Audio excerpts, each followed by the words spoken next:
चूरू शहर में डेंगू तेजी से पांव पसार रहा है। हालत यह है कि मेडिकल कॉलेज से संबद्ध राजकीय भर्तिया जिला अस्पताल में चिकित्सक और नर्सिंग स्टाफ की कमी तथा संसाधनों का इस्तेमाल न होने की वजह से लोग परेशान हो रहे हैं।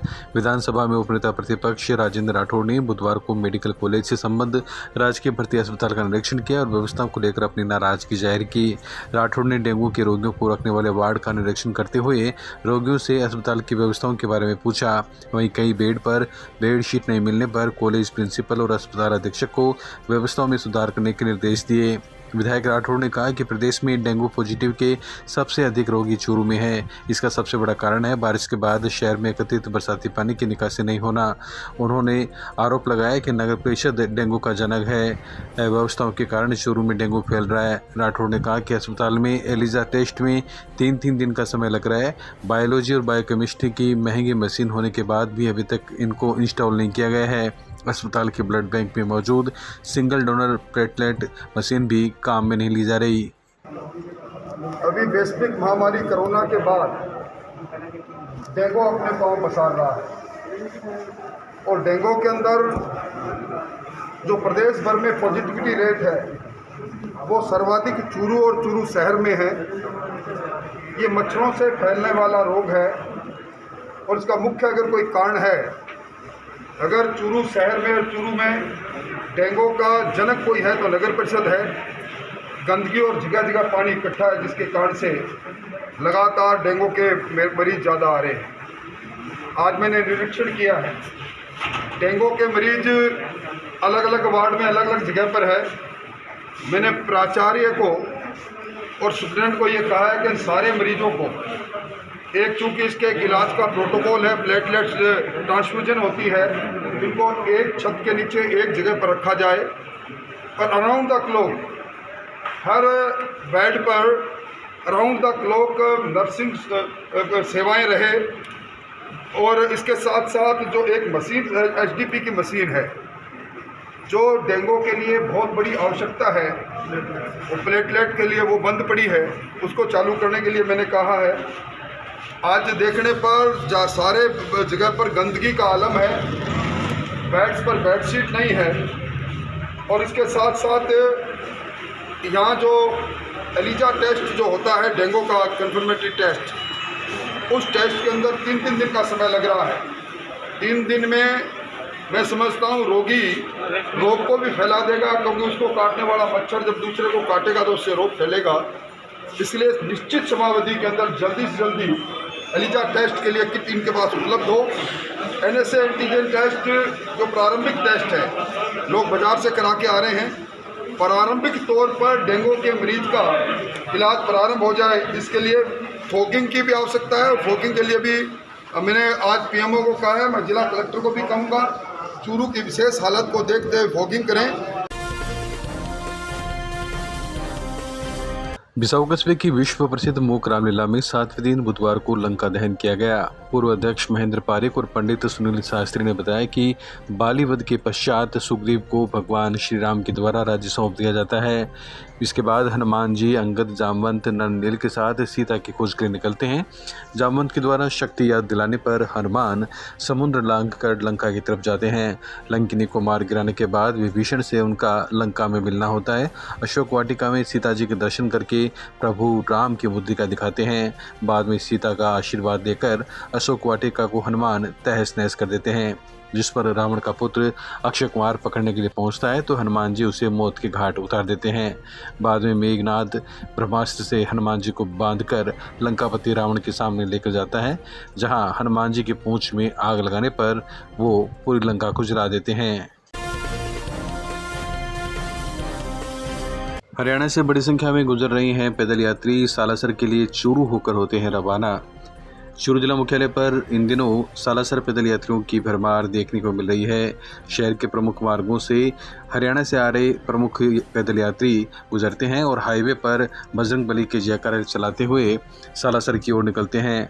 हरियाणा के फतेहाबाद जिले से सरोवरपुर गांव से 10 अक्टूबर को रवाना हुआ पैदल यात्रियों का जत्था आज चूरू पहुंचा। बुधवार को सालासर पैदल यात्रियों ने वहां पर चूरू में अपने अनुभव बताए। इस दौरान सज्जन, अजय, रवि, राहुल, सुरेश, अमित ने बताया कि वो दूसरी बार सालासर मंदिर के लिए पैदल आ रहे हैं। पिछली बार कोरोना महामारी के चलते उनकी पैदल यात्रा नहीं हो पाई। जिस तरह से सालासर के लिए पैदल यात्री बड़ी संख्या में गुजर रहे हैं, वहीं सालासर और चूरू के बीच में काफ़ी तादाद में भंडारे भी लग रहे हैं। पदयात्रियों के लिए निःशुल्क भोजन, दवाई, रहने, खाने, नहाने की सुविधा के लिए भंडारों में व्यवस्था की जा रही है। वहीं पदयात्रियों की सेवा के लिए भी बड़ी संख्या में युवक अपनी तन मन धन से सेवा दे रहे हैं। आपको बता दें, चूरू जिले के सालासर का बालाजी मंदिर देश भर में विख्यात है और हरियाणा प्रांत से बड़ी तादाद में श्रद्धालु यहां पर पदयात्रा में आते हैं। बढ़ते डेंगू के प्रकोप को देखते हुए नगर परिषद की ओर से लगातार की जा रही है ई फॉगिंग। नगर परिषद सभापति पायल सैनी के निर्देशानुसार बुधवार को शहर में बढ़ते डेंगू के प्रकोप को देखते हुए ई फॉगिंग करवाई गई। सभापति ने बताया कि डेंगू, मलेरिया जैसी बीमारियों को मद्देनजर रखते हुए नगर परिषद द्वारा ई फॉगिंग मशीन से शहर के वार्डों में छिड़काव करवाया जा रहा है। साथ ही नवरात्रि के चलते चूरू शहर में जगह जगह वार्डवासियों द्वारा माँ दुर्गा की मूर्ति स्थापना की हुई है, जहाँ पर रात्रि के समय महिलाएं, बच्चे माँ दुर्गा की आरती के समय आते हैं। इसको देखते हुए मूर्ति स्थापना स्थल पर प्राथमिकता के साथ ई फॉगिंग मशीन से छिड़काव एवं कीटनाशक छिड़काव से मच्छरों पर अंकुश लगाने का प्रयास किया जा रहा है। सभापति पायल सैनी ने बताया कि मच्छर जनित इन बीमारियों से बचाव हेतु शहर के प्रमुख मार्गों, सरकारी कार्यालयों, समस्त वार्डों में फॉगिंग का काम युद्ध स्तर पर जारी है। आयुक्त अभिलाष सिंह ने बताया कि चूरू नगर परिषद आमजन की रक्षा और सुरक्षा के लिए कटिबद्ध है। उन्होंने बताया कि वार्डों में फॉगिंग और कीटनाशक छिड़काव हेतु कार्य योजना बनाई गई है, जिसके तहत सभी वार्डों में फॉगिंग करवाई जा रही है। उन्होंने बताया कि इसके अतिरिक्त चिकित्सा विभाग से प्राप्त सूचना के आधार पर जिन क्षेत्रों में मलेरिया और डेंगू के मरीज अधिक मिल रहे हैं, उन क्षेत्रों में ज़्यादातर फॉगिंग का काम प्राथमिकता के आधार पर करवाया जा रहा है। भारत विकास परिषद के तत्वावधान में बुधवार को रतनगढ़ के चिरंजी लाल धानुका उच्च माध्यमिक आदर्श विद्या मंदिर द्वारा ज्योतिबा फुले संस्कार केंद्र की कन्याओं को दुर्गा अष्टमी के दिन भोजन करवाया गया। परिषद के जिला सचिव वासुदेव चाकलान दंपति ने कन्याओं को भोजन करवाकर दक्षिणा दी तथा आशीर्वाद लिया। इस अवसर पर प्रांतीय प्रकल्प प्रभारी मदन लाल कंबा, शाखा अध्यक्ष विनोद कुमार वर्मा, सचिव सत्यनारायण टेलर, वित्त सचिव सुखदेव सांकोलिया, महिला प्रमुख मंजुला चाकलान, नंदकिशोर तामरायत, दिलीप चौमाल सहित कई सदस्य उपस्थित थे।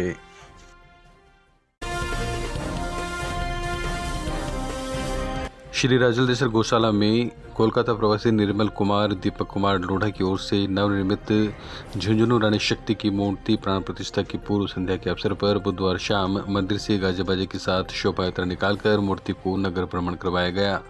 शोभा यात्रा में शक्ति माता की मूर्ति रथ पर सवार रही। विभिन्न देवी देवताओं की जीवंत झांकियां, हाथों में ध्वज लिए चले श्रद्धालु लोगों के आकर्षण का केंद्र रहे। शोभा यात्रा का जगह जगह पुष्प वर्षा करके स्वागत किया गया। गौशाला के अध्यक्ष महेंद्र दुग्गड़ ने बताया कि गुरुवार को रतनगढ़ के पंडित सुरेश शर्मा के आचार्यत्व में वैदिक मंत्रोच्चार के साथ झुंझुनू रानी शक्ति मूर्ति की प्राण प्रतिष्ठा की जाएगी। शोभा यात्रा में लक्ष्मी नारायण पारिक, वीरेंद्र दुग्गड़, मंगतमल पांड्या, कैलाश डीडवानिया, विकास दुग्गड़, ललित दादीज सहित बड़ी संख्या में श्रद्धालुओं ने भाग लिया।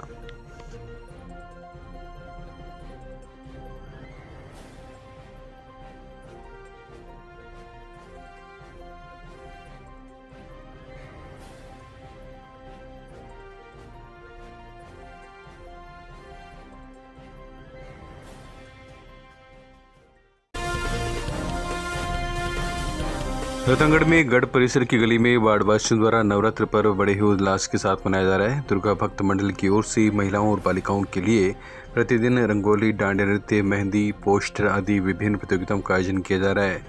बीती रात बालिकाओं ने मां दुर्गा की प्रतिमा के आगे रंग बिरंगी पोशाक पहनकर गरबा और डांडिया की प्रस्तुति दी। बाहर से आए कलाकारों ने थाली और मटका नृत्य की प्रस्तुति देकर सभी का मन मोह लिया। इस मौके पर मोहल्ले के ललित चौधरी, पालिका सदस्य रामगोपाल चौधरी, रामनिवास चौधरी, रमेश प्रकाश चौधरी, प्रहलाद राय, संजय, कैलाश, मुरारीलाल, गोपाल, सुनील आदि ने सहयोग किया।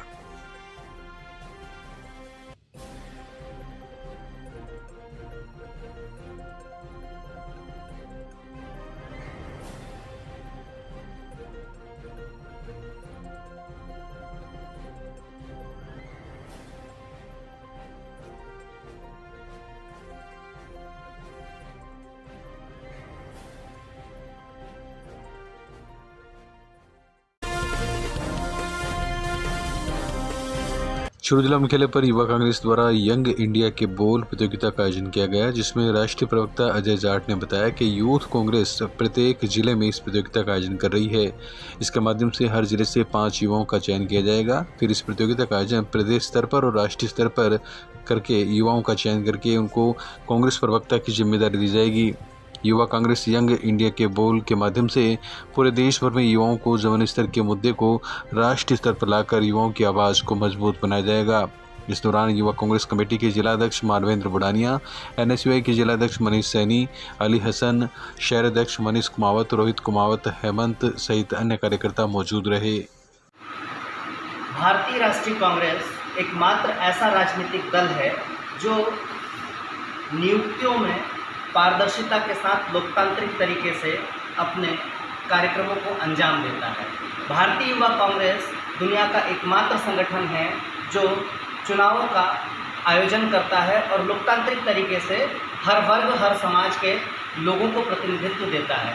ठीक ऐसे ही देश भर में प्रवक्ताओं के चयन के लिए हम लोगों ने एक प्रतियोगिता आयोजित की है और ये प्रतियोगिता हर साल आयोजित की जाती है, जिसका नाम यंग इंडिया के बोल है। ये भारतीय युवा कांग्रेस का फ्लैगशिप प्रोग्राम है, जिसके माध्यम से हम हर जिले में 5 प्रवक्ताओं का चयन प्रतियोगिता के माध्यम से करते हैं। ये एक भाषण प्रतियोगिता है जिसमें युवा आते हैं, भाषण देते हैं और उनके भाषण के आधार पर उनका चयन किया जाता है। हर जिले से 5 जो प्रतिभागी जीत कर आएंगे उन्हें राज्य स्तरीय प्रतियोगिता में भाषण देने का मौका मिलेगा। वहाँ पर जो लोग जीतेंगे तो प्रदेश में 10 प्रवक्ताओं की नियुक्ति की जाएगी और जो 10 प्रवक्ता हैं उन्हें राष्ट्रीय स्तर पर भाषण देने का अवसर मिलेगा। अगर वो वहाँ भी जीतते हैं तो उन्हें राष्ट्रीय स्तर पर भी प्रतियोगिता में जीतने पर प्रवक्ता बनाया जाएगा। जिला मुख्यालय पर मनाया शारदीय नवरात्रा का अष्टमी पर्व, संस्कार केंद्र पर किया कन्या पूजन। चूरू जिला मुख्यालय पर आज बुधवार को संस्कार केंद्र में कन्या पूजन करके अष्टमी का पर्व मनाया गया। शहर में स्थानीय हाउसिंग बोर्ड के पास ओझा आदर्श विद्या मंदिर द्वारा संचालित श्री विवेकानंद बाल संस्कार केंद्र पर बुधवार को सीमा कंवर तथा निशा कंवर के द्वारा कन्या पूजन किया गया। कार्यक्रम में केंद्र की कन्याओं को भोजन करवाया गया तथा शिक्षण सामग्री बांटी गई। इस अवसर पर विद्यालय प्रधानाचार्य विक्रम नाथावत, केंद्र पालक बाबूलाल प्रजापत तथा केंद्र चालक मगनीराम प्रजापत और मंजू कंवर उपस्थित रहे। बाबूलाल प्रजापत ने बताया कि केंद्र पर कन्याओं के अध्ययन के लिए अच्छी व्यवस्था की गई है और आज अष्टमी के दिन यहां पर महिलाओं ने पहुंचकर कन्याओं के बीच अष्टमी का पर्व मनाया और कन्या पूजन किया। त्रिस्तरीय जन अनुशासन के तहत जिला कलेक्टर साउंडमल वर्मा ने जारी किए नए दिशा निर्देश, कहा रखनी होगी सावधानी। राज्य सरकार के निर्देशानुसार चूरू जिला कलेक्टर साउंडमल वर्मा ने बुधवार को जिले में कोविड-19 के मद्देनजर नए दिशा निर्देश जारी किए हैं। निर्देशों में कहा गया है कि प्रदर्शनी, सामाजिक समारोह के साथ पूर्व में सूचित करते हुए धार्मिक कार्यक्रम सुबह 6 से रात 10 बजे तक अधिकतम 200 व्यक्तियों की संख्या के साथ केवल उन व्यक्तियों के लिए अनुमत होगा जिन्होंने कोरोना वैक्सीन की कम से कम पहली खुराक ले ली हो। साथ ही कोविड उपयुक्त व्यवहार, मास्क का अनिवार्य उपयोग, सैनिटाइजेशन, 2 गज की दूरी एवं बंद स्थानों पर उचित वेंटिलेशन का ध्यान रखना भी अति आवश्यक है।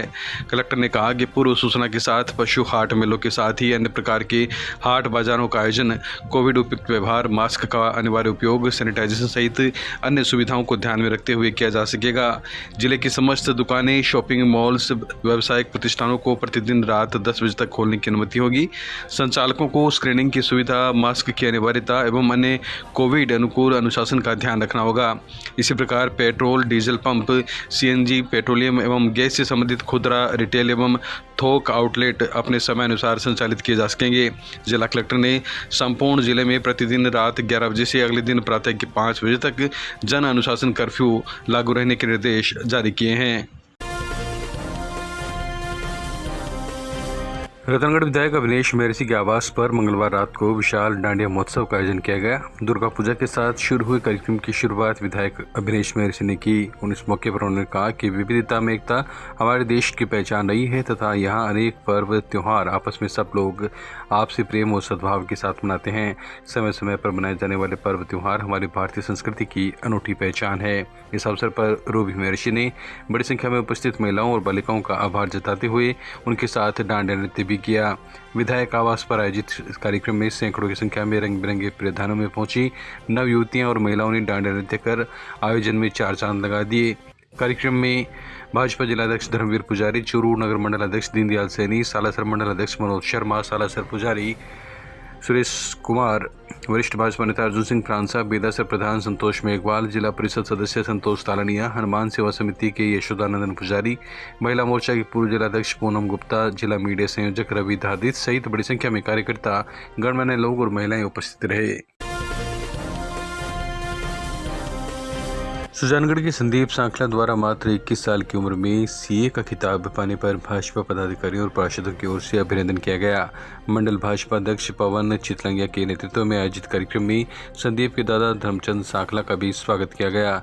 इसके बाद पार्षद मनोज पारिक, भाजपा नेता कमल दादिश, पार्षद हरि ओम खेड़, मूलचंद सांखला, बाबूलाल गौड़, राहुल राकेश, सूर्य प्रकाश, रतनलाल तूनवाल, नूरतन बागड़ी, राकेश गोरा, दिनेश सैनी, लोकेश सैनी, भरत गहलोत, मुकेश सांखला, टिकमचंद सांखला सहित अन्य लोगों ने माला पहनाकर सीए संदीप सांखला का अभिनंदन किया और मुंह मीठा करवाया।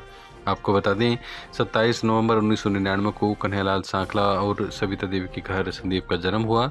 संदीप की प्रारंभिक से उच्च माध्यमिक तक की शिक्षा रामगोपाल गाड़ोदिया आदर्श विद्या मंदिर में संपन्न हुई।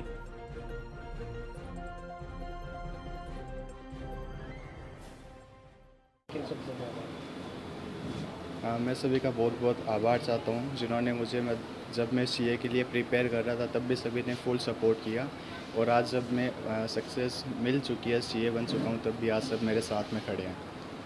किन का मुख्य रोल रहा, किन लोगों ने तैयारियों में तैयारियों में मेरे माता पिता और दादाजी और सभी परिवार वालों ने, भाई बहनों ने, सभी ने। आज का जो युवा वर्ग है क्या अपील देगा सफलता में? बस खुद पे विश्वास रखो, कुछ भी अचीव कर सकते हो आप। दवा के भरोसे जहरीले पदार्थ का सेवन करने से एक व्यक्ति की उपचार के दौरान बीकानेर के पीबीएम अस्पताल में मौत हो गई। इस संबंध में परिजनों ने पुलिस में रिपोर्ट दी, जिस पर पुलिस ने मृतक के शव का पोस्टमार्टम करवाकर लाश अंतिम संस्कार के लिए परिजनों के सुपुर्द कर दी। मृतक के बेटे सुरेंद्र की रिपोर्ट पर पुलिस ने बुधवार को मार्ग दर्ज की है। पुलिस ने बताया कि 9 अक्टूबर की रात परिवार के सभी सदस्य भोजन करके सो गए थे। उसके पिता 50 वर्षीय प्रकाश पवार निवासी मलेरिया दफ्तर के पास को खांसी की शिकायत थी। भूलवश उन्होंने खांसी की दवा की जगह पास में रखे जहरीले पदार्थ का सेवन कर लिया, जिससे तबीयत बिगड़ गई। अस्पताल में भर्ती करवाया, जहां प्राथमिक उपचार के बाद बीकानेर रेफर किया गया, जहां उपचार के दौरान मौत हो गई। सूचना पर सब इंस्पेक्टर लियाकत अली मौके पर पहुंचे और पोस्टमार्टम करवाकर शव परिजनों के सुपुर्द कर दिया।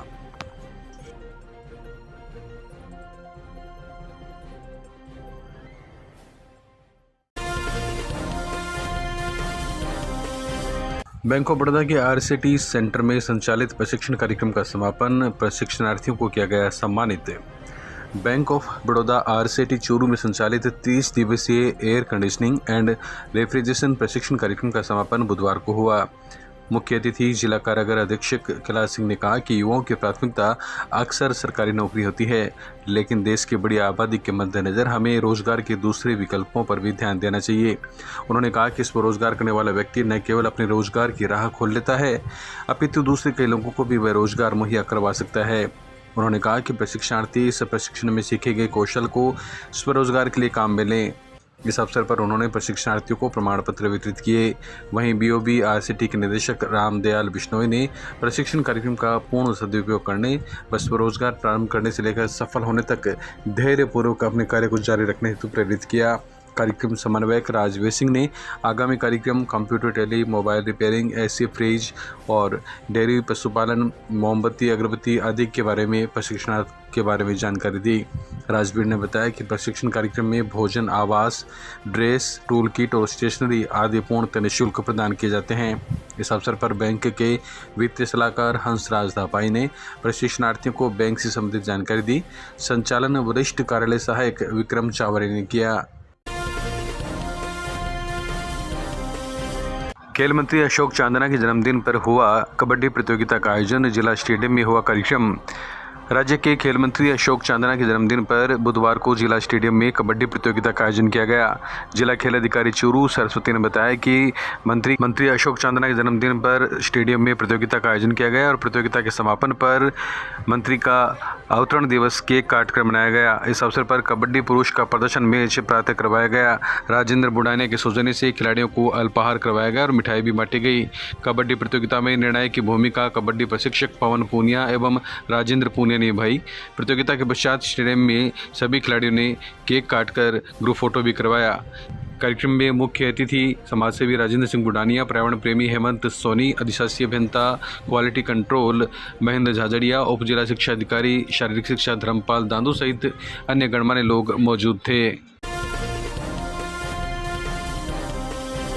विसाऊ कस्बे में शीतला चौक के पास भगवान देवी केशर देव कसेरा निःशुल्क होम्योपैथिक क्लिनिक का उद्घाटन बुधवार शाम नथमल कसेरा की अध्यक्षता में हुआ।